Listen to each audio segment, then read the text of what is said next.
The year was 1982. It was a time when the world was still grappling with the aftermath of the previous decade's upheavals. And the news of a gruesome crime would soon send shockwaves across the globe.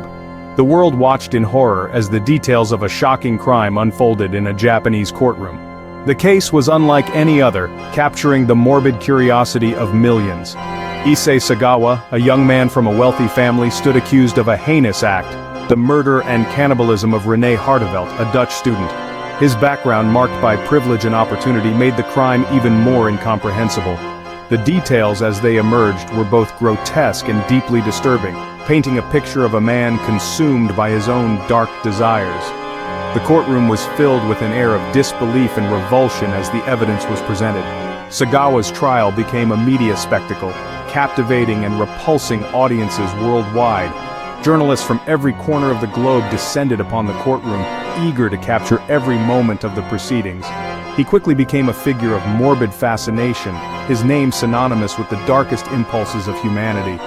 The public's reaction was a mix of horror and curiosity as they struggled to comprehend the depths of his depravity.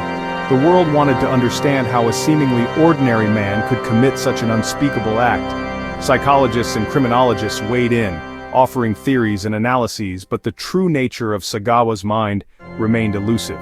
Sagawa's trial was not just a legal proceeding, it was a public dissection of a monstrous act. Every detail was scrutinized, every motive questioned as the world sought to make sense of the senseless. It forced the world to confront the unsettling reality of evil, lurking beneath the veneer of normalcy. The trial served as a stark reminder that darkness can reside in the most unexpected places. The case raised profound questions about the nature of sanity, the limits of human depravity, and the adequacy of the justice system in the face of such unspeakable crimes. The defense's argument hinged on Sagawa's mental state, sparking debates about the intersection of madness and malevolence. Sagawa's chilling confession, delivered with a disturbing lack of remorse, sent shockwaves through the courtroom. His calm demeanor as he recounted the horrific details left many questioning the very nature of humanity. He described his actions in graphic detail, his words painting a gruesome tableau of violence and perversion. The courtroom fell silent, the weight of his words hanging heavily in the air. The courtroom sketches, capturing Sagawa's emotionless demeanor, became etched in the public consciousness, forever associating his name with the face of a monster. These images would haunt the collective memory for years to come. The trial unearthed a chilling truth. Monsters don't always lurk in the shadows, they can be found in the most unexpected places, hiding in plain sight. Sagawa's case shattered the illusion of safety and normalcy. Sagawa's case served as a stark reminder that the line separating civilization from barbarity is perilously thin. The trial forced society to confront its own vulnerabilities and the fragility of the human psyche. The world watched, captivated and horrified as the saga of Issei Sagawa, the Kobe cannibal, unfolded in the sterile confines of a Japanese courtroom. The trial would leave an indelible mark on the annals of criminal history, a grim testament to the darkest corners of the human soul. Issei Sagawa's path to infamy began long before he stepped foot in a courtroom. His story is one that delves deep into the darkest corners of the human psyche, revealing a chilling portrait of a man consumed by his own monstrous desires. Born into a wealthy and influential family in Japan, Sagawa's early life seemed privileged and unremarkable. His family, well-respected and affluent, provided him with every material comfort and opportunity. Yet despite this seemingly idyllic upbringing, there were early signs that something was amiss. Beneath the veneer of normalcy, however, lurked a darkness that would eventually consume him. This darkness was not immediately apparent to those around him, but it was there, festering and growing stronger with each passing year. From a young age, Sagawa harbored disturbing thoughts and obsessions, fixated on the taste and texture of human flesh. These thoughts were not fleeting curiosities, but deep-seated desires that he could not shake off. These morbid curiosities, far from fading with time, grew more intense and perverse as he matured. As a teenager, he found himself increasingly drawn to literature and media that depicted acts of cannibalism and other macabre subjects. He devoured literature depicting cannibalism, his fascination with the taboo growing with each passing year. Books that most would find repulsive became his obsession, feeding his dark fantasies and pushing him further into his own twisted world. His early life offered glimpses into the darkness that festered within. Family photos, which should have captured happy memories, instead revealed a young boy with a haunting stare, a child whose eyes seemed to hold secrets too dark to comprehend. He was plagued by frail health and a deep sense of inadequacy, often comparing himself unfavorably to his more robust peers. This sense of physical weakness only served to deepen his feelings of isolation and self-loathing. His insecurities, coupled with his twisted fantasies, created a dangerous cocktail, pushing him further down a path of depravity. He spent countless hours alone, lost in his dark thoughts, his mind a battleground of disturbing desires and self-hatred. Sagawa's obsessions extended beyond mere thoughts. They manifested in disturbing behaviors. He began to act on his impulses, unable to resist the pull of his dark desires.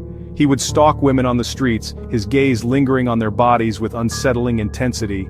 These women, unaware of the predator in their midst, became the unwitting subjects of his dark fantasies.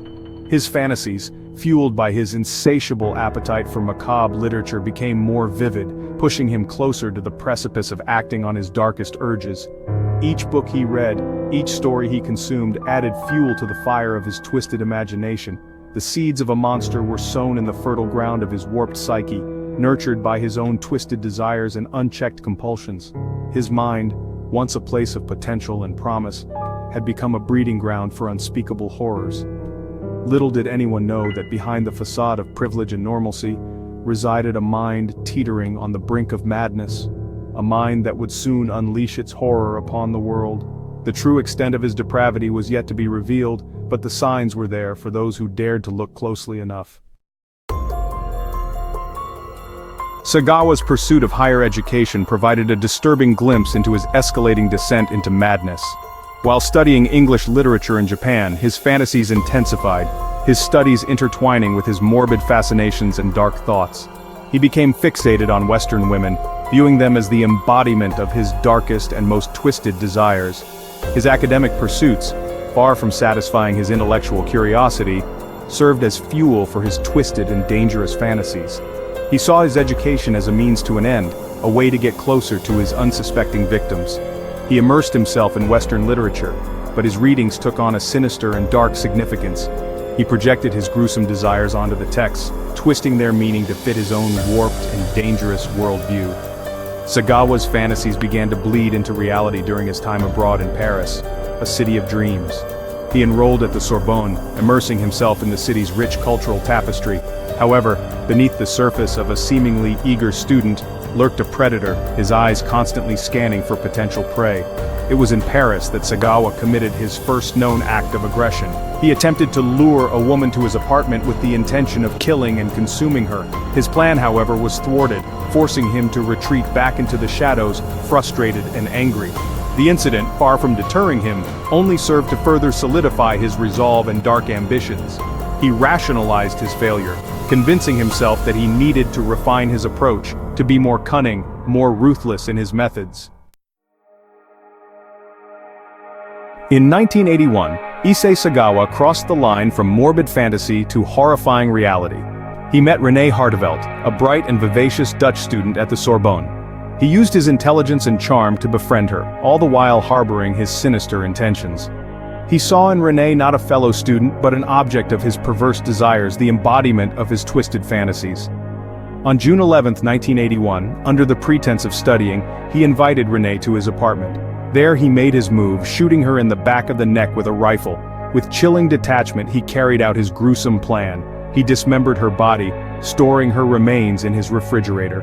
Over the next 2 days he engaged in acts of unspeakable depravity, consuming parts of her flesh. Sagawa meticulously documented his actions through photographs and writings, his detached observations a chilling testament to his depravity.